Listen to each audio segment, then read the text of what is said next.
Radio Clarín. Radio Clarín de Colombia.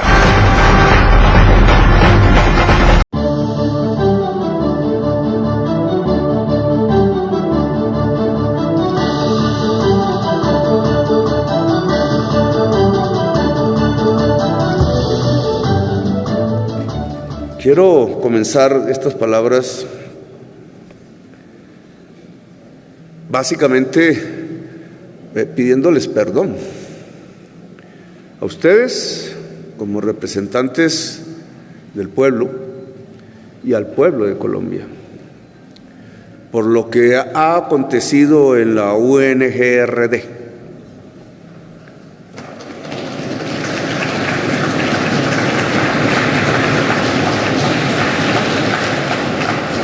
Lecciones que hay que recoger de esos hechos aún en proceso de investigación. El señor Olmedo nunca fue una transacción política de ningún grupo aquí presente ni ausente. Él viene de la izquierda,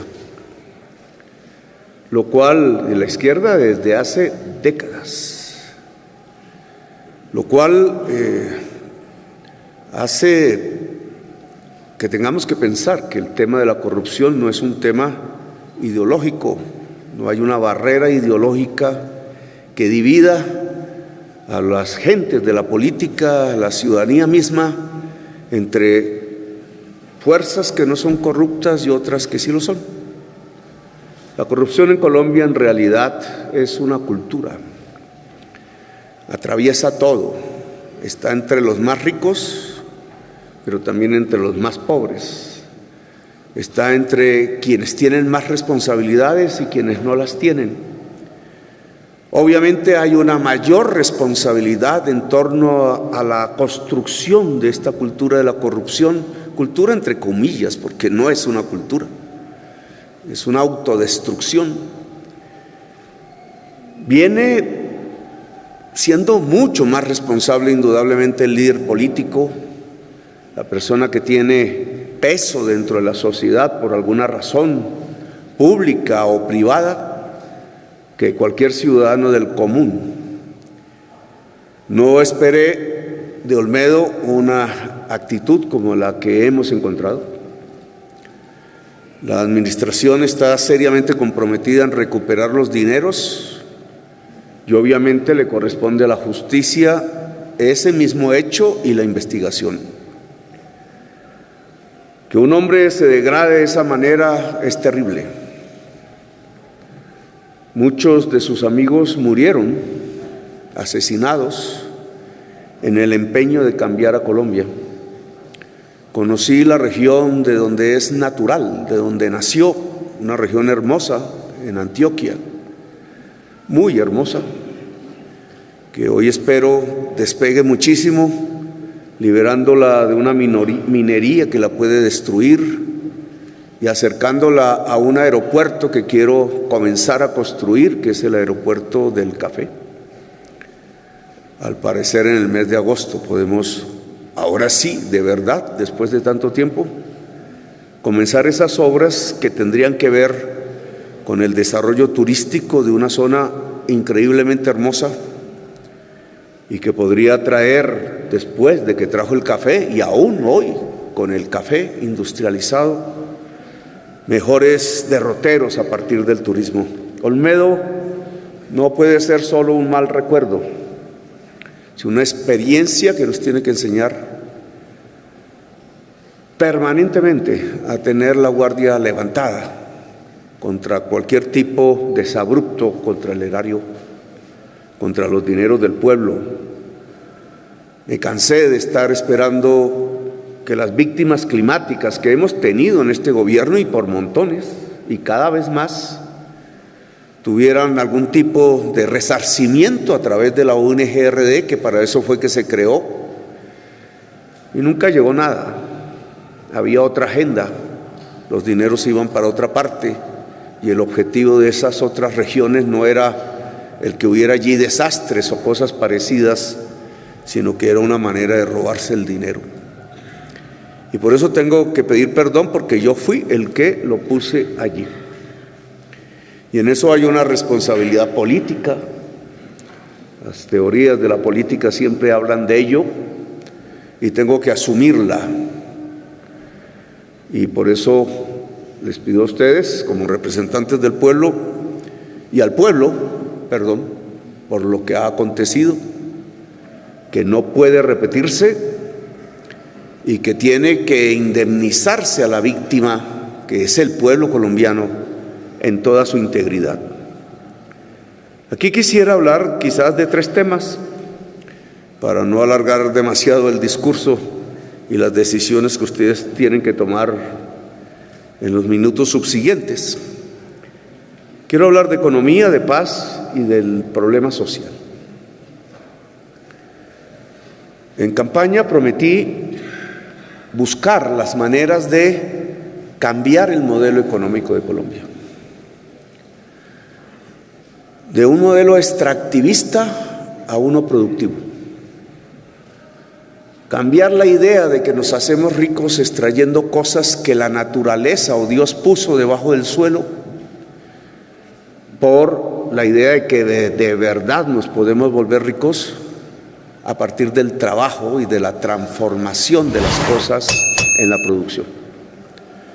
No hay sociedad que se pueda enriquecer que no trabaje.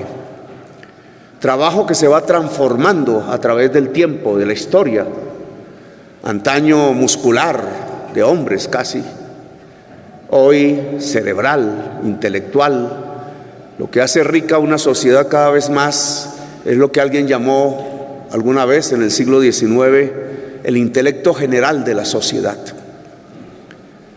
Lamentablemente el intelecto general de la sociedad colombiana ha quedado estancado desde hace mucho tiempo, cuando algunos congresos de los que yo participé votando en contra decidieron reformar la Constitución Nacional para congelar el crecimiento de los recursos de la educación pública en el país.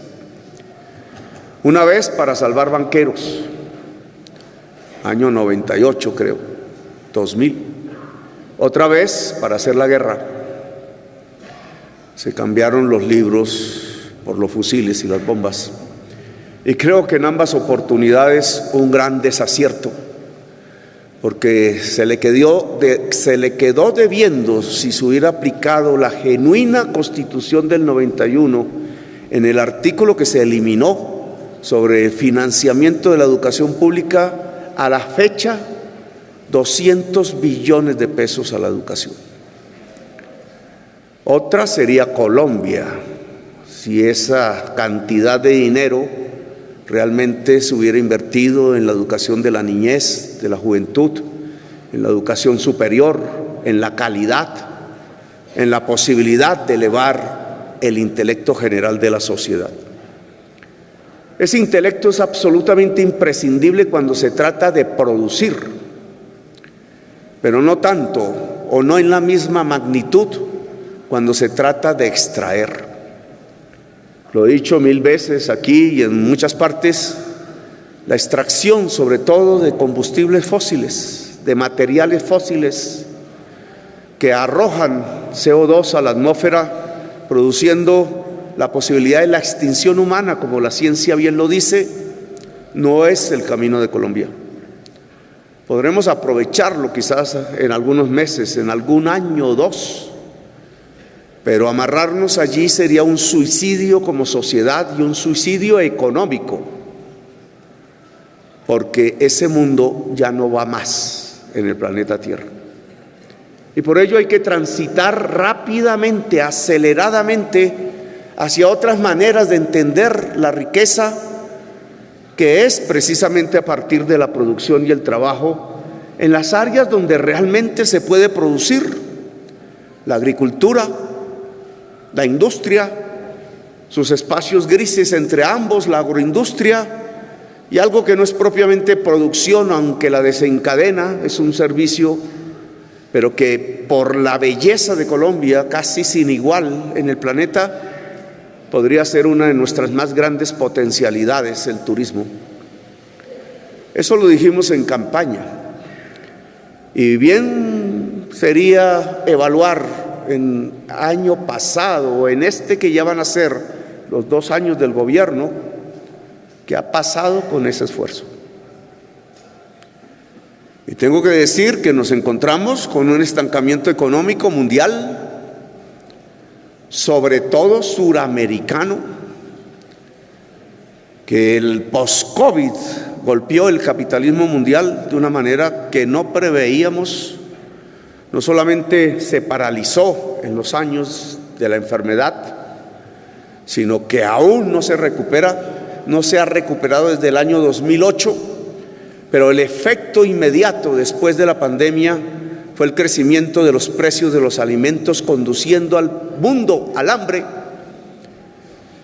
el incremento de la pobreza mundial y el incremento, por tanto, de los precios en manera generalizada, que condujo a elevar las tasas de interés en el mundo y en Colombia. Esas tasas de interés literalmente están asesinando la producción, están deteniéndola, están condenando a mucha gente al hambre y a la pobreza.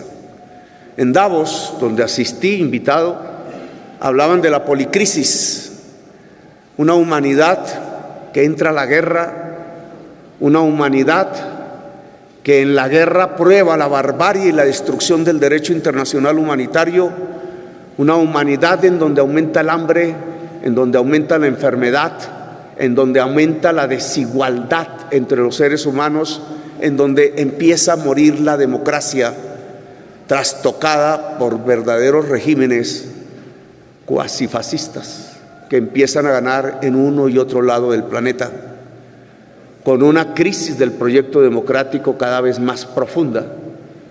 Si hay barbarie, indudablemente no podrá haber democracia. Lo que vamos observando es una crisis integral de la humanidad que se concentra sobre todo y se condensa en la crisis climática. ¿Qué podemos decir de la transición en Colombia? De lo que hemos hecho en estos meses, en el año pasado. Las cifras hoy son optimistas, sin que caigamos en falsos optimismos, porque deben sostenerse en el tiempo. Como nunca antes, en mucho tiempo, no lo recuerdo cuando era congresista, la agricultura de Colombia ha crecido. Comparado a los periodos anuales, llegó a tener 9% el mes pasado de crecimiento, y sobre todo concentrado en la producción agraria de alimentos. Esa es una buena noticia, en mi opinión. En este gobierno está renaciendo el campo.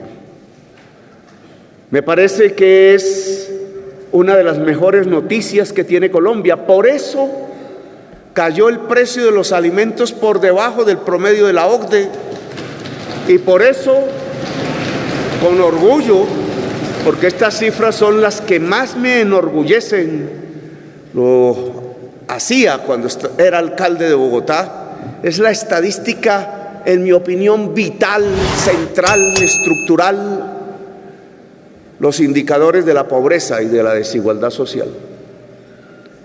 La verdad que si un gobierno hace crecer la pobreza, no puede ser calificado de buen gobierno.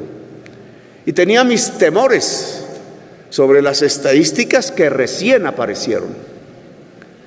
Esas estadísticas de disminución de la pobreza, y me referiré más tarde a ello, tienen unos determinantes, uno de los cuales, el que pudimos controlar la inflación de alimentos, detenerla y lograr que incluso los alimentos en su crecimiento de precios fueran de las mercancías que menos lo hacen, y entre los países del mundo, Colombia, entre los países que menos ven crecer los precios de su alimentación, de la canasta básica familiar, como aquí popularmente se le conoce. Ahí hay un motor de la disminución de la pobreza en Colombia, y por tanto una de sus causas, no la única, se llama agricultura. Volver al campo, volver al surco bajo el sol, bajo el siglo XXI, no como antes, Me parece que es una buena invitación que este gobierno ha hecho y en la cual me gustaría que el Congreso nos ayudara. En la agricultura hablamos de muchos temas y hay uno en especial que me parece que tiene especial relevancia por lo que implica de justicia social: la reforma agraria. Desde el gobierno de Carlos Lleras Restrepo no se habla en Colombia de la reforma agraria. Hubo una ley, aún rige, la 160 en el gobierno de Gaviria, pero que en realidad en su aplicación, y lo ha demostrado todo este tiempo desde ese gobierno hasta la fecha, no sirve para hacer una reforma agraria. Nuestras normas, nuestra ley no permite hacer una reforma agraria.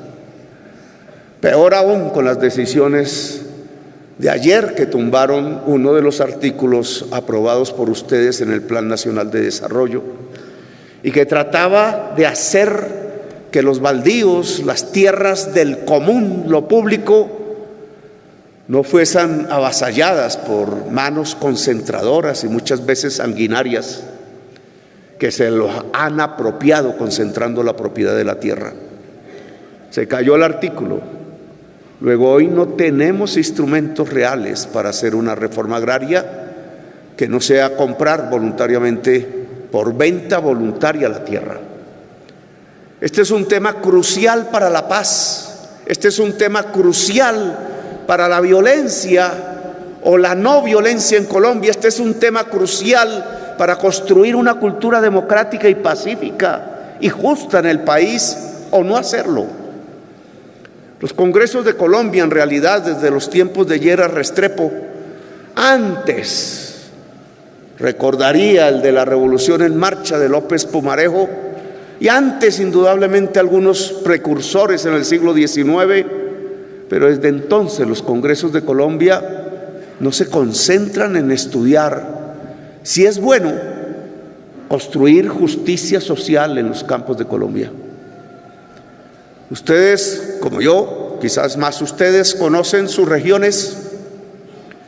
Los que vienen aquí de territorios excluidos por siglos, no de las regiones ricas del país, sino donde está la pobreza de Colombia, que incluso está en la ciudad de Bogotá. Ha resultado ser que Bogotá es la ciudad más desigual socialmente de Colombia. Ustedes que conocen esa pobreza saben que si no se resuelve el problema de la pobreza y de la exclusión, hablar de paz es más un discurso, es carreta, es retórica sin sentido. La paz en realidad no es la conversación entre grupos al margen de la ley. Cada vez que se hace eso, siempre aparece el espectro, el fantasma detrás. No habrá paz si el territorio excluido no deja de ser excluido. No habrá paz si el territorio excluido permanentemente por siglos no es invitado al progreso, al desarrollo a partir de la cultura de sus propias poblaciones. Y esos territorios son básicamente agrarios. Son territorios a donde el campesinado en general y los indígenas han ido acorralados huyendo por decenios de las violencias, de la expulsión de la tierra fértil. Colombia tiene una desigualdad social, dice la OCDE, la mayor del mundo. Yo creo que no nos podemos sentir orgullosos, ni los que están en la derecha, ni los que están en la izquierda, si es que así se definen las políticas en Colombia, de estar en el país con la sociedad más desigual del planeta Tierra. De eso no sale nada bueno, de eso sale degradación, y no puede salir más que degradación. De eso salen nuestros principales problemas colombianos: la violencia y el narcotráfico. Solucionar esos problemas pasa por construir justicia, y construir justicia en los campos, amigos congresistas, es hacer una reforma agraria. atreverse a hacerlo. Recorriendo los pueblos de Córdoba, de Sucre, de Bolívar, he encontrado muchísimos terratenientes ya viejos que nos entregan la tierra voluntariamente porque saben que sus hijos ya no van a estar allí cuidándola, porque prefieren el norte de Barranquilla o Miami o las discotecas, pero jamás coger un asadón, jamás sacrificarse en el cuidado de la producción de los alimentos. Este es el momento de hacer una reforma agraria. Y no es una súplica, ha quedado escrito en algo que se llama, y no conocía, tengo que confesarlo, el concepto Declaración Unilateral de Estado. El gobierno de Santos, con ustedes, los que estaban allí en ese momento, la mayoría del Congreso de ese momento, decidieron elevar ese acuerdo de paz con la FARC a una declaración unilateral de Estado ante las Naciones Unidas. Tiene implicaciones para el Estado. El Estado no es solo el gobierno, sino la justicia y ustedes, el poder legislativo, el poder de cambiar las normas. La Declaración Unilateral de Estado dice que debemos entregarle al campesinado de Colombia 3 millones de hectáreas fértiles. ¿Saben ustedes cuántas hemos podido nosotros comprar? Para no hablar de pasados gobiernos, que sería muy triste y aburridor nombrarles sus cifras. En 2 años, 184,000 hectáreas. Eso significa que ese acuerdo de paz se cumpliría casi en 20 años, mucho más allá de lo que el acuerdo de paz fijó como fecha límite. Y nos comprometimos ante la humanidad. Eso es lo que significa la Declaración Unilateral de Estado, a hacerlo.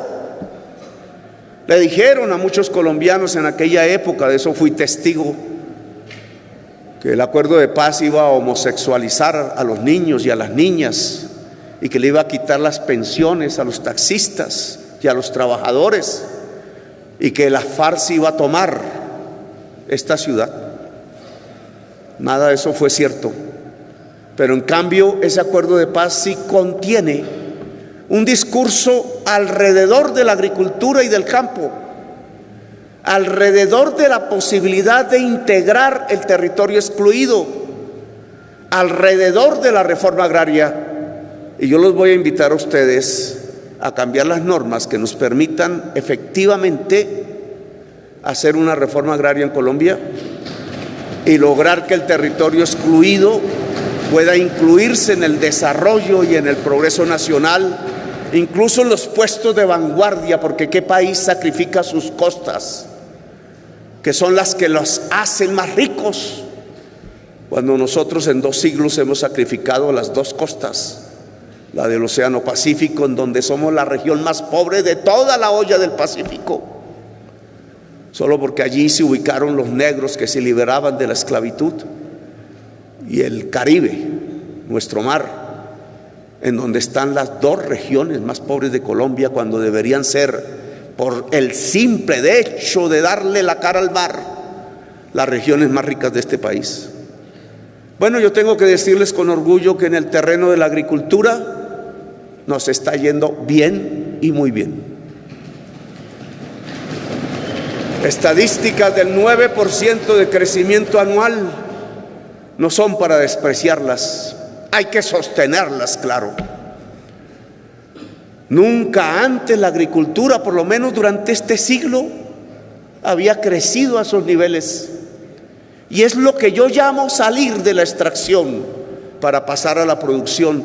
No por nada, las estadísticas del DANE nos mostraron por primera vez también que donde más caía la pobreza en Colombia el año pasado era precisamente en el mundo rural. Estábamos acostumbrados a ver lo contrario, que era en la ciudad donde se conquistaba más socialmente, y que en los campos siempre permanecían los grandes porcentajes de la miseria y y de la pobreza. Y hoy mostramos con modestia que sucedió lo contrario, que redujimos en 10% en un solo año, 10% la cantidad de pobres en el campo. Si pudiéramos hacerlo 6, 7 años seguidos, no saquen de esto reflexiones que la prensa siempre usa para atacarme, se acabaría la pobreza en el campo, estadísticamente hablando. Pero para que eso fuese realidad, en verdad, lo que tendríamos que hacer es una profunda y gran reforma agraria. Nos ha ido bien en turismo. Me preguntó alguna vez una periodista famosa en campaña, ¿con qué va a reemplazar las divisas del petróleo?, decía. Ya no voy a recordar el cuento y la parábola del barril de petróleo y los aguacates. Creo que ya ha quedado demostrado la realidad. Pero en aquel entonces yo le decía, la manera más rápida para una caída abrupta de divisas que podemos tener, empezando por el carbón y después el petróleo, porque el petróleo colombiano es petróleo pesado y los petróleos pesados van a ser los primeros en salir del mercado mundial. Por tanto, tenemos que alistarnos. Carbón y petróleo pesado se irán de la economía del mundo en pocos años. Alistarnos significa entonces, ¿qué hacer en cambio? ¿De dónde sacar esa cantidad que llegó a ser en el año 2013 de 40,000 millones de dólares de entradas de divisas? Y yo le contesté a la periodista, lo más rápido va a ser el turismo, porque es un país hermoso, Colombia, el país de la belleza. Y dicho y hecho, porque el año pasado rompimos un récord, 6 millones de turistas extranjeros. Nunca se había alcanzado semejante cifra, con problemas, porque el perfil de ese tipo de turismo tiene que variar, y sabemos por qué. Porque viene en busca de otras cosas que no nos interesan, que la dignidad de esta sociedad no debe permitir, la dignidad de sus hombres y de sus mujeres. Pero estamos aumentando el turismo incluso este año sobre el año pasado, ya ha aumentado 7,3%, 7,3% por encima del año 2023. Y ya las estadísticas arrojan que las divisas que traen los turistas extranjeros, sumadas en un año, alcanzaron las divisas del carbón. Es decir, que la segunda rama en actividad económica más próspera de Colombia hoy es el turismo, la belleza de Colombia, turismo que indudablemente y normativamente tenemos que apoyar, cuidar y transformar, porque no sea autodestructivo. Pero es una promesa de campaña hecha y ya van 2. Reactivamos la agricultura y hicimos del turismo el segundo renglón económico de nuestras estructuras productivas y de servicios. Donde no nos está yendo bien es en la industria. Y básicamente porque la vivienda es un arrastrador de la industria, porque demanda el hierro, el cemento, las cerámicas, los productos químicos, los productos de madera, etcétera. La vivienda está atada a la tasa de interés. Ninguno de nosotros ni ninguno de ustedes va a comprar una vivienda sin pensar qué tasa de interés le van a cobrar por el crédito para poderla comprar. Yo aún estoy pagando la mía, que empecé a construir en el año 2011, y varias veces estuve a punto de perderla. Si la tasa de interés sube, no va a haber demanda por vivienda. Y la tasa de interés real en Colombia está subiendo, porque más rápido hemos bajado la inflación que el Banco de la República la tasa nominal de interés. Y ese desfase lo que provoca es que la tasa real de interés, que es la que importa en la economía está creciendo y al crecer está matando la demanda, sobre todo en los bienes más sensibles a esa tasa de interés. En primerísimo lugar, la vivienda, después el carro, la moto y los electrodomésticos. Y aquí entonces hay que producir un diálogo en Colombia. Es cierto que al elevar la tasa de interés estamos controlando la inflación que venía importada y que hoy ya no viene importada, sino que tiene dos motores especulativos, el de los arriendos y el de las generadoras eléctricas. ¿Por qué no más bien nos metemos a controlar el que no se produzca especulación inmobiliaria ni en la generación eléctrica, que tiene como primera afectación la región del Caribe colombiano? Ustedes y nosotros podemos lograrlo. ¿Sabían ustedes que una ley del año 93, 92 de servicios públicos, era yo congresista por primera vez aquí en este recinto, construyó una CREC poniéndole condiciones a los comisionados de tal magnitud, 6 años en cargo directivo, que no se pueden sacar los comisionados sino de las mismas empresas eléctricas privadas de Colombia? Y adivinen a qué llegan a hacer en la CREC: a servirle a las empresas a las cuales van a retornar para ser sus empleados altos ejecutivos. Y al hacer ese servicio dañan completamente la posibilidad del equilibrio con el usuario. Nos están ordeñando literalmente la economía nacional y la familia colombiana a partir de una fórmula tarifaria que, si me lo permiten en un devaneo intelectual, es la misma aplicación de la teoría ricardiana de la tierra y de la renta diferencial, que no es capitalista y que en concreto lo que significa es que el más ineficiente pone el precio de la energía eléctrica y los más eficientes, al poner el precio del ineficiente, tienen sobreganancias que alcanzan cifras de 4 y 5 billones de pesos al año, que no son ganancias productivas, sino que son las transferencias que van de la industria, de la agricultura y de la familia colombiana en forma de renta a los propietarios de estas grandes generadoras eléctricas. No vamos a poder desarrollar la industria si tenemos altas tasas de interés y si tenemos altas tarifas de energía eléctrica. La energía eléctrica y el costo financiero son fundamentales en la tabla de costos de la industria, y si son altos no habrá industria en Colombia. Por eso aquí les pedimos una ayuda. La reactivación económica implica cambio de normas, y entre esas, cambio de leyes. La eléctrica, por ejemplo, entre varias. Estas ideas económicas nos muestran por primera vez en los últimos 2 meses crecimiento económico positivo y fuerte.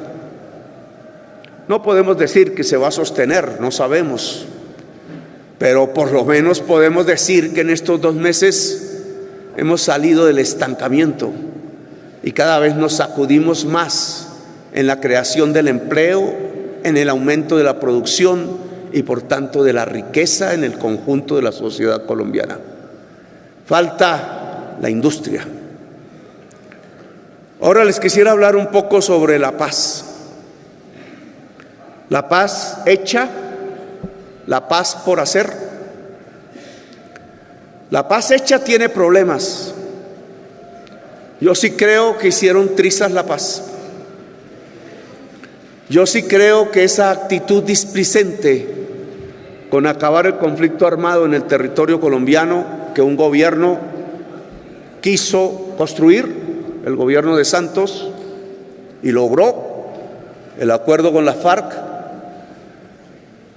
pudo haberse sostenido y profundizado mucha más, y hoy no tendríamos la violencia que tenemos. No fue así. y no podemos llorar sobre la leche derramada. Pero ahora entonces tenemos que ver cómo se cumple ese acuerdo. Ese acuerdo tiene 3 ejes fundamentales. La reforma agraria de la que ya hablé, 3 millones de hectáreas de traspaso de tierras fértiles al campesinado y 7 millones de titulación de posesiones actuales del campesinado que no tienen título. La transformación del territorio, como ya lo hablamos, los PEDET y todas esas siglas que se inventaron incluso en este Congreso, pues lo que tienen que ver en el fondo es cómo un territorio olvidado se vuelve un territorio próspero, punto. Cómo una economía ilícita se transforma en una economía lícita y por tanto cómo una sociedad en ese territorio deja de ser víctima de la violencia y empieza a ser beneficiaria de la paz. La paz es la transformación del territorio. Y en esto quizás con NAME tengamos algunos puntos de encuentro.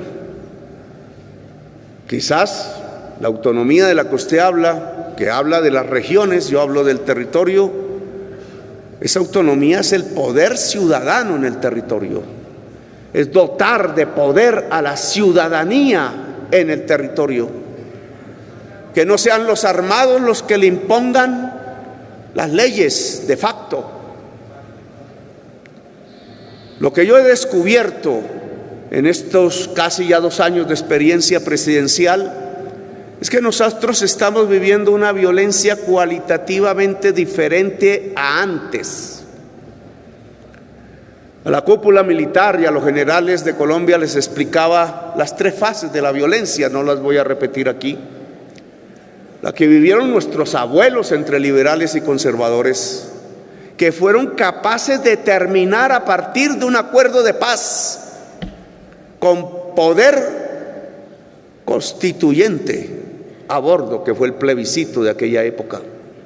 Nunca más se volvieron a matar los liberales y los conservadores entre sí. Fue eficaz, pero no terminó la violencia, como todos sabemos, porque siguió una segunda fase, que fue la de la insurgencia contra el Estado, o el Estado contra la insurgencia.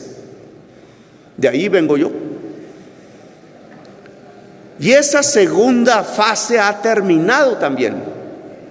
Quedan algunos ecos por allí, pero estamos ante una tercera fase que es completamente diferente, y no saber que es diferente nos puede conducir al fracaso y al abismo. La violencia que vivimos hoy es la violencia de la codicia. Es la guerra de la economía ilícita. No tiene banderas ideológicas ni políticas, no es ni roja ni azul como antaño. Y tampoco es socialista o procapitalista como hace poco.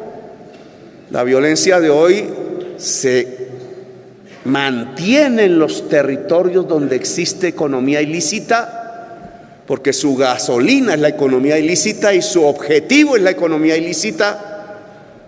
Por eso no hay ya formaciones de ese tipo que vengan a Bogotá, a las grandes ciudades en realidad, sino que conquistan un territorio que es estratégico para realizar la economía ilícita. La violencia de hoy tiene una raíz en lo ilícito. Llámese cocaína, llámese oro, llámese ganado en el Amazonas, llámese extorsión, llámese cobro a los migrantes por el Darién, etc. Acabar esa economía ilícita entonces es la posibilidad de la paz. Lo que hoy hay que negociar, si es que hay que negociar, es cómo se sale de la economía ilícita en un territorio. Lo que ha acontecido con el MC en el Cauca es que no quiso negociar con nosotros cómo acabar la economía ilícita en el cañón del Micay, y decidió volver a las armas y atacar y matar gente inocente, porque mata indígenas y líderes sociales, pone bombas en los jardines infantiles. No tiene la capacidad real de atacar el Estado, pero su objetivo no es otro que el de seguir viviendo de la cocaína en el cañón del Micay. Esa es la tercera fase de la violencia en Colombia. Y entonces tiene una base sobre la cual trabajar, no la profundización de la violencia, sino la posibilidad de la paz. Y es ese territorio y esa población donde se ubican las economías ilícitas de Colombia. Tenemos un reto. El litoral pacífico, desde la frontera con Ecuador hasta el sur del Chocó, es la región cocainera más grande del mundo.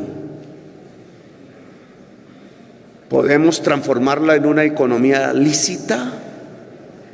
¿Podemos lograr que sea el camarón y el coco y la industria del coco y la madera y la industria de la madera y el cacao y la industria del cacao y el café, entre otros?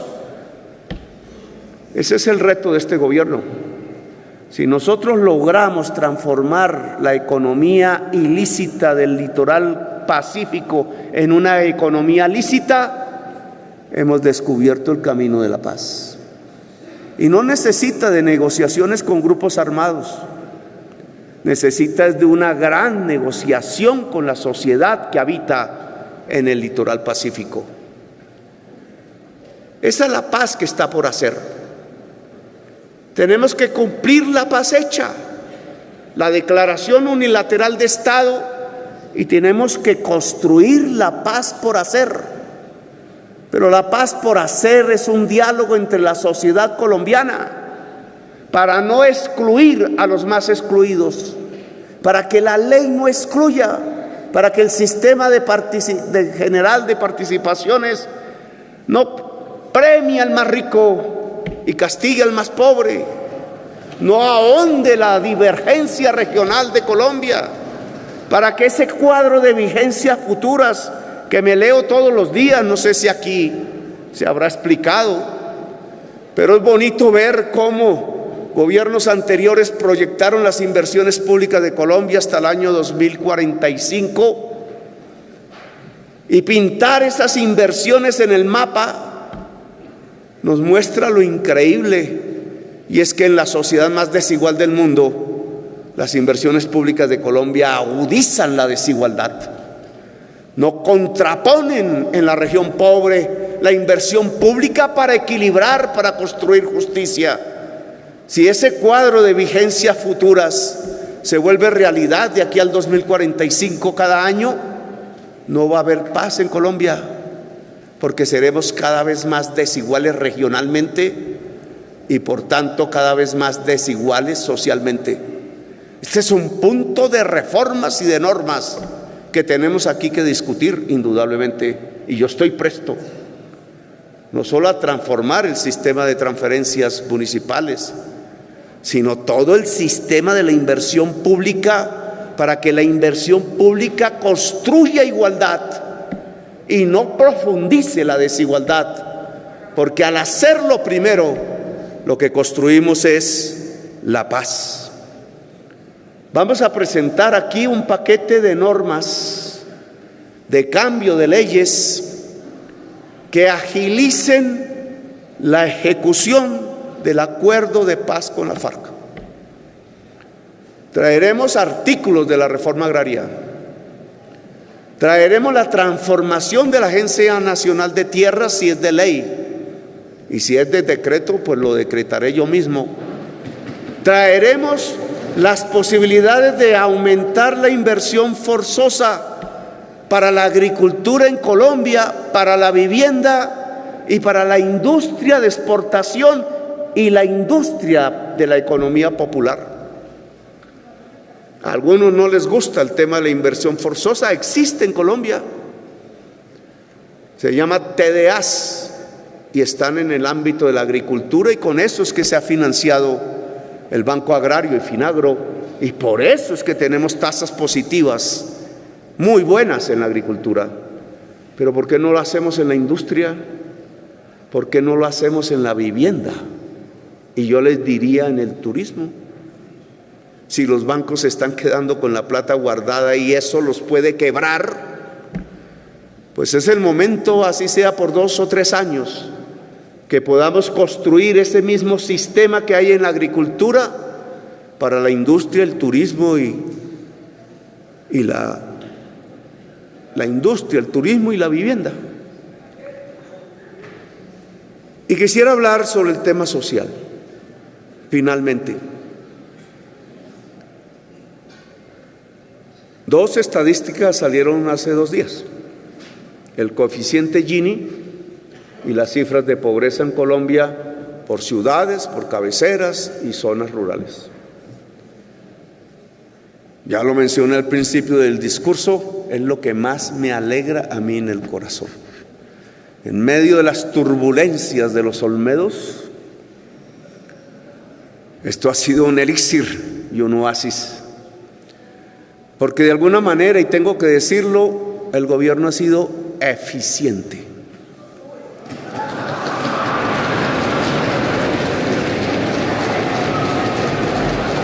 Eficiente es cumplir los objetivos que se propuso ante el electorado. Y nosotros nos propusimos reducir la pobreza y la desigualdad social. Eso fue lo que le dijimos a la gente y mayoritariamente la gente votó por eso. Saben ustedes en qué regiones más y en otras menos. Pero esa mayoría electoral que me tiene aquí hablando ante ustedes en este pupitre que nunca había usado, porque usé esos durante 20 años, a mí me ponían allá en la cola para que no me viera, pero me hacía ver. Ahora, lo que me tiene hablando en este pupitre es la promesa que hicimos a la sociedad colombiana. Disminuir pobreza, disminuir inequidades, injusticias, desigualdad.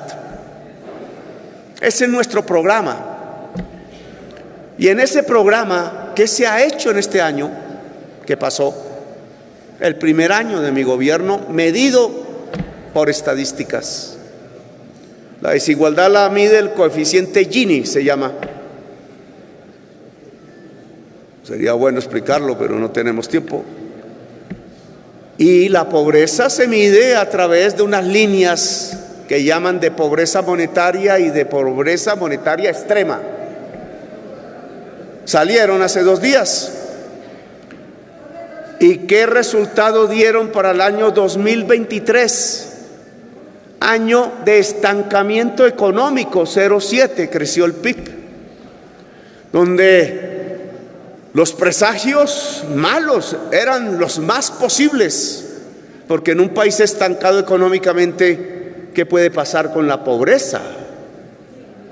Y lo que encontramos en esa estadística de hace 2 días, que hay que analizar obviamente en los debates parlamentarios a fondo, es que redujimos el número de pobres en un solo año y con estancamiento económico 10%. Y sacamos 1.600.000 personas de la pobreza monetaria. Y sacamos 1.120.000 personas de la pobreza extrema. Me siento orgulloso y ustedes, los que nos han acompañado, también deberían sentirse orgullosas y orgullosos, porque es así como se construye la patria y la nación. Una nación de desiguales no es una nación. La nación, decía Rousseau, es un contrato social, y un contrato social es un contrato de convivencia y de paz, e implica que todos aquellos firmantes del contrato, hombres y mujeres, puedan vivir dentro de esa nación con dignidad. Eso no lo había alcanzado Colombia y no lo ha alcanzado aún, porque venimos de cifras muy altas de pobreza y de desigualdad, la sociedad más desigual del planeta Tierra. 36% de pobreza recibimos del gobierno de Duque. Y ahora, en un solo año, sacamos esa cantidad de gente, millones de personas, tanto de la pobreza monetaria como de la pobreza monetaria extrema. Millones. ¿Cómo se hizo? Que es bueno para el análisis, lo harán ustedes. profundamente en sus debates parlamentarios y en sus comisiones. Pero la estadística del DANE nos alumbra unas causas, unos por qué se pudo lograr. No fue por los subsidios, que entre otras disminuyeron, porque los subsidios del COVID se acabaron. El determinante más grande de la caída de la pobreza el año pasado en Colombia se llama, según las categorías del DANE, ingresos laborales. 8 puntos de 10, el 80% de la responsabilidad de la caída de la pobreza en Colombia se llama ingresos laborales. ¿Qué entiende el DANE por ingresos laborales?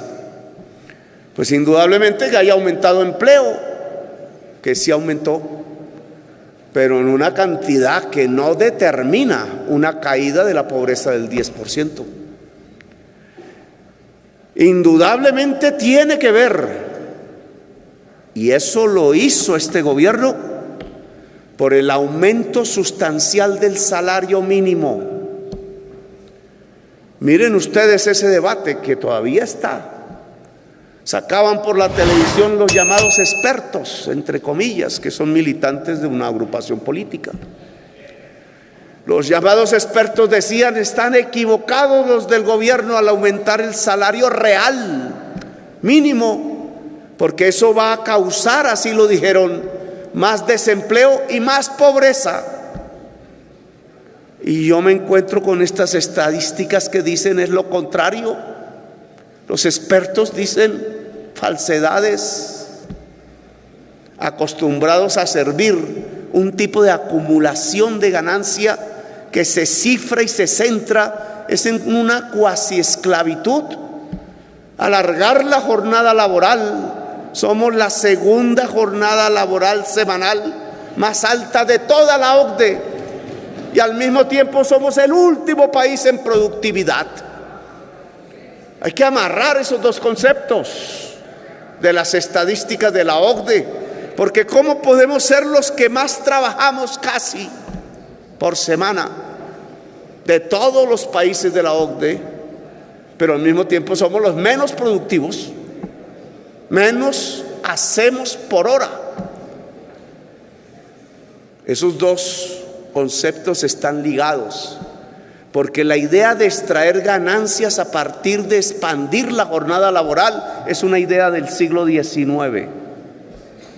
Era así como sacarían las ganancias en el siglo XIX. Pero en el siglo XXI, el de la inteligencia artificial, las ganancias salen es a partir de la productividad. Es decir, que el trabajador pueda producir más por hora, gracias a la tecnología, al cerebro, al intelecto general aplicado a la producción. Y por tanto tiene la ventaja de reducir su jornada laboral, que ya en muchos países de Europa es de 36 horas y hablan de 30. Uribe propuso reducir la jornada laboral en el Congreso en el que yo participé.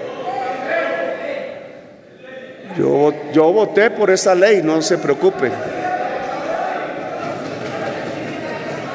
Y esa ley reduce la jornada laboral para este año en 46 horas semanales, cuando lo que se está discutiendo en Europa es reducirla a 36 horas y menos. ¿Y qué tal si damos un empujón? ¿Qué pasaría si diéramos un empujón a la ley de Uribe, que tiene una gradualidad, 2 puntos cada año, creo? Porque si nosotros nos movemos hacia una jornada laboral de 40 horas, ¿sabe qué pasa? Con el mismo salario, que hay más empleo y que hay un mayor estímulo a la productividad, que es cómo los trabajadores ganan más realmente y cómo los empresarios ganan más realmente. Es un gana-gana. El gana-gana se llama productividad y la productividad se llama saber en la producción, intelecto en la producción, en vez de tratar a los trabajadores como esclavos. En mi opinión, debemos cambiar el modelo. Es un asunto a debatir con ustedes, obviamente, porque se trata de una ley. Pero esto que estamos diciendo de la caída de la pobreza demuestra lo que estoy diciendo, porque no fue sino porque aumentamos el salario mínimo, no fue sino porque disminuimos el ascenso de los precios de los alimentos, no fue sino porque insuflamos capital a la economía popular, que no se mide en ingresos laborales, pero en el DANE sí aparece así. Es eso lo que derrumbó la pobreza en Colombia en un 10%. Es porque hicimos reforma agraria en el campo, es que protegimos alimentos, es porque también subimos los salarios en el campo. Es eso lo que hace que 5 puntos de pobreza hayan caído en el mundo rural de Colombia. Es eso lo que podría permitir que tuviéramos más paz. Esto del año 2023 y la pobreza tiene que repetirse este año, ojalá, ya veremos. Y tiene que mantenerse permanentemente en los próximos años hacia adelante, porque sí es posible llevar a Colombia al hambre cero y sí es posible reducir sustancialmente la pobreza si hacemos un pacto social aquí, si hacemos un pacto político, que vengo proponiéndolo, un acuerdo nacional, como llaman en el acuerdo de paz. Allá lo llaman acuerdo político nacional, nosotros lo llamábamos diálogo nacional. Es entre nosotros, claro, y es con el pueblo. No es un acuerdo para ver cómo se detienen las reformas del gobierno. Se está demostrando que sirven. Les arrojo otro dato del DANE.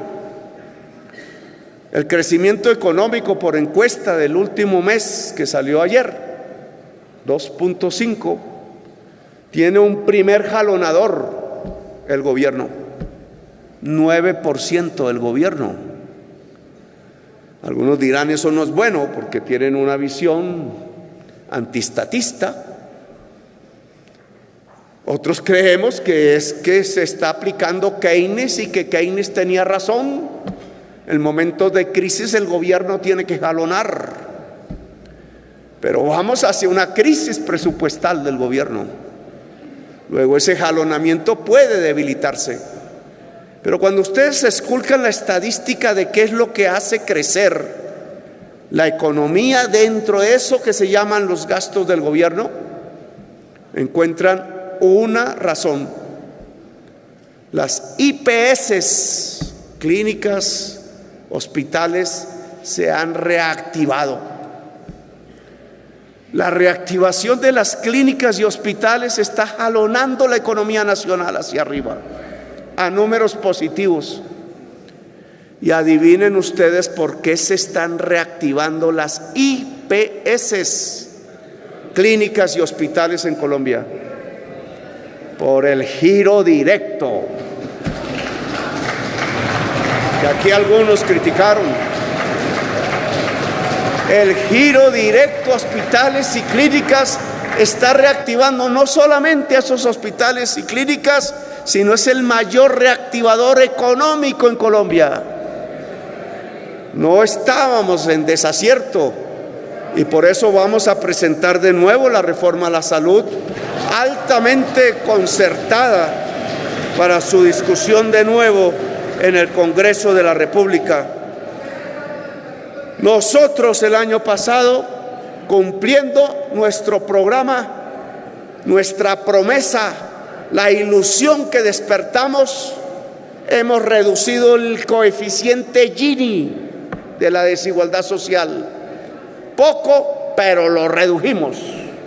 Redujimos desigualdad social en Colombia y hemos reducido sustancialmente los niveles de pobreza monetaria y pobreza extrema en Colombia. Hemos cumplido. El pacto político que yo les propongo es para que acordemos las reformas, no es para quedarnos quietos en el statu quo, porque ese statu quo que nos trajo hasta aquí nos condujo a ser la sociedad más desigual del planeta Tierra. No sirven. Apostémosle a la tarea de concertar los cambios, no los anticambios. Que los partidos políticos vuelvan a algo que era sustancial hace unas décadas. Gaitán decía del Partido Conservador, cuando era un joven parlamentario, en la Revolución en Marcha de López Pumarejo, cuando intentaba hacer aprobar la Ley 200 de tierras, que fue el primer intento legal de una reforma agraria por la vía de la modernización.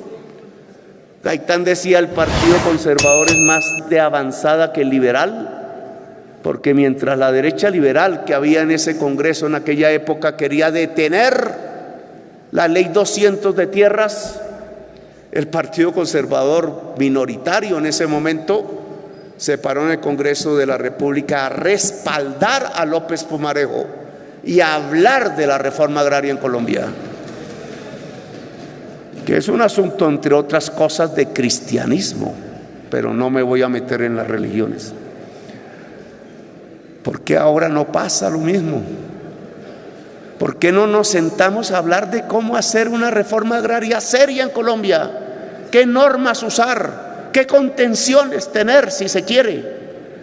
Pero hacerla.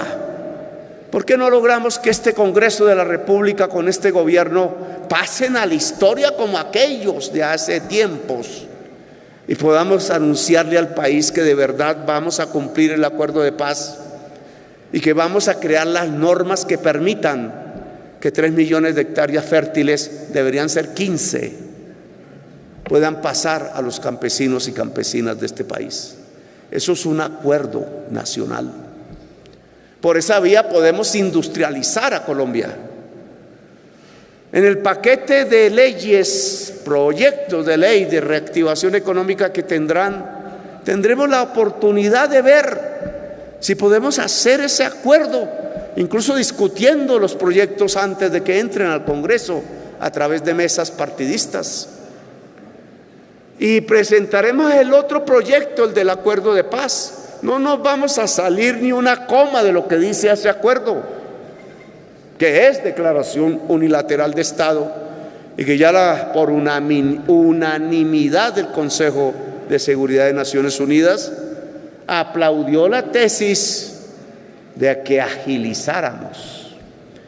Fast track, doctor Namé, significa en español trámite rápido. No estoy hablando más sino de trámite rápido, lo cual implica acuerdos políticos.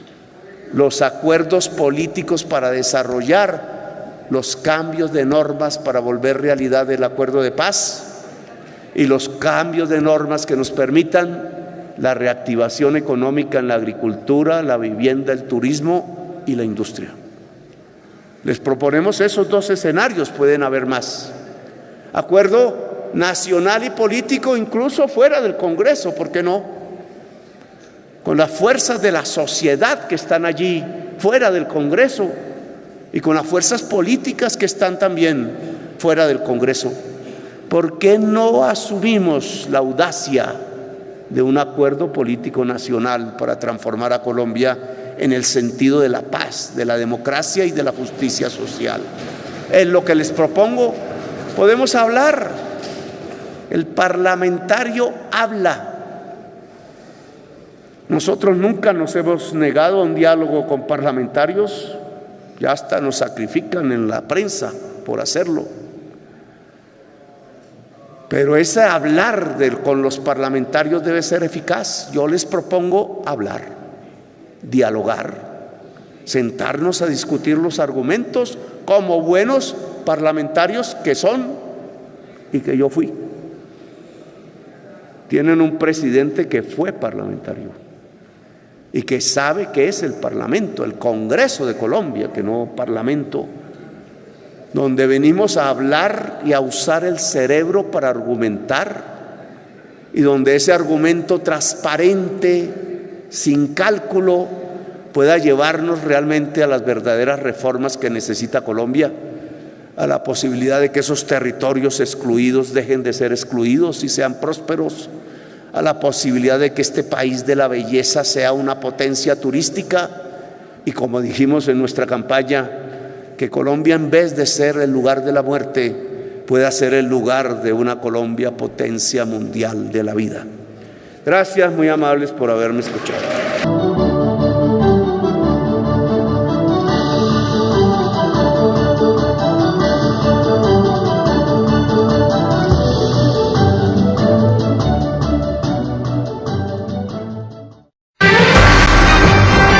Radio Clarín. Radio Clarín de Colombia.